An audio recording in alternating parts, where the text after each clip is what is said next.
Hello everybody, this is Havoc back with another video on Total War Saga Troy.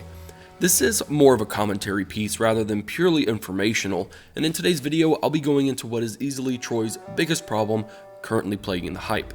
The middle road approach between fantasy and historical, partially known as the historical interpretation using current marketing jargon. I'll be referencing the latest Troy blog, which popped up on the 19th of November, as the first section of it is what drove me to honestly write this script. So without going into too much detail with this forward, let's dive in. For those of you who may not be aware, maybe living under a rock, the Total War community is split into two main groups, historical and fantasy. The historical group is all about realism and historical accuracy of the times, and anything honestly with some huge battles. Just don't mention Medieval 3 or Empire 2 and you'll be good. Where are they? Killing is making a choice. Where are they? The fantasy group hasn't been around nearly as long, but is equally passionate about their series.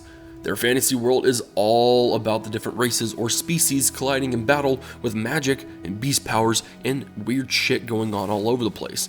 Realism just doesn't matter when you can have dinos riding dinos or rodents of unusual sizes. Rodents of unusual size? I don't think they exist. While I myself love both historical and fantasy in their own respective ways, many in the community are very strongly one-sided. So trying to combine a game catering to both is not going to be a simple nor easy task. Total War 3 Kingdoms attempted the romance versus record system, but it was pretty clear that romance got the bigger piece of the pie, much to the dismay of the historical fans.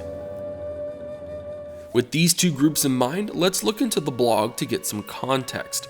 Focusing on aspects of the Bronze Age to set up the game, this first section deals in the divine aspect of the time period, from pharaohs claiming divine status in Egypt, to many heroes in Greek myths being at least half divine, half human, all in an attempt to legitimize power.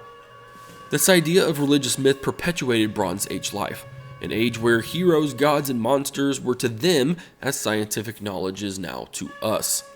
Natural events, skeletal discoveries of ancient animals, and other types of phenomenon were therefore taken into such fantasies as things like Cyclops, a griffin, sacred places, or the pleasure and wrath of the gods. Now, while I agree with this to a point, I do think that there is a bit of a discredit to the mind of the time. When you look throughout history, you'll often find that despite technological or scientific understanding, there is always a spiritual religious desire present. Otherwise, the classical Greece with their logic would have stopped worshipping their gods. To say that religious myth was solely for the purpose of explaining natural occurrings or to obtain or retain power is a tad misleading. Regardless, the idea of religious myth in this saga title is something that, according to game director Maya Georgieva, we need to constantly remind ourselves about in regards to this epic.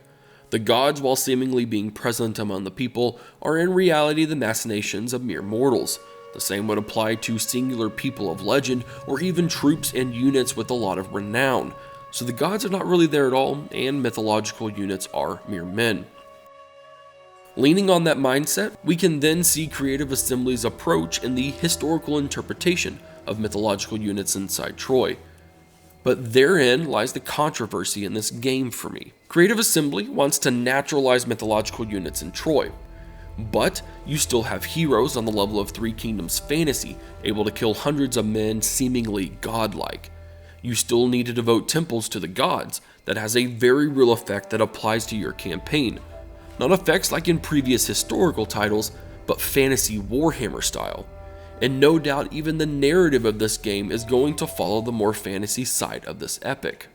What is happening here is Creative Assembly keeping a foot in historical and the other foot in fantasy. Development is riding on that middle ground that is, from what we've seen so far anyways, an attempt to please both sides of the community at once, aiming for a two birds with one stone approach. Three Kingdoms didn't really pan out in catering to both sides in my opinion, and with a saga title having a much smaller budget, no doubt it is not even in Creative Assembly Sophia's ability to split this title into two game modes. For me, the best option would have been to go full ham one way or the other. They could have gone full historical, even if the epic itself is most likely entirely made up story anyways. There's still enough of a narrative and historical context to pull off a Bronze Age era saga title set purposefully in this geographical area. Put in a well-formed diplomacy system, vamp up the economy side, and make something like trade massively more valuable, which is historically valid, and bam, your full historic title. Sure, the fantasy guys would have been a bit miffed, but hell, they have Warhammer 3 to look forward to, and with CA cranking out DLC faster than my fellow YouTubers can effectively complete their campaigns, there's plenty for the fantasy lovers to feast on. Or you go full ham into fantasy. I'm talking Hydras, Minotaurs, Medusa, Harpies, Cyclops, freaking Zeus himself lobbing thunderbolts, and Aphrodite looking so fine it makes Morathi look homely. Make those heroes impossible to kill or able to decimate the hell out of armies. The epic is chocked full of fantastic mythological narrative, and with so many models similar to Warhammer, maybe Games Workshop would have been willing to hand them over for a small chunk of that fantasy pie, which honestly would have saved CA Sophia tons of money trying to remodel it and do it themselves. The battles also would be pretty epic and really cool to see in the Earth we know now, not the almost Earth that is Warhammer. But sure, you'd piss off the historical audience, but the passion of the fantasy world would still devour this game, and it would be such a huge hit compared to Thrones of Britannia. And that's what I think bugs me the most. CA is picking and choosing what to historically interpret and what to keep to the myth in order to satisfy both sides, but in turn are not satisfying either. And in reality, I think that both the historical and fantasy fans would be okay if it went fully either way.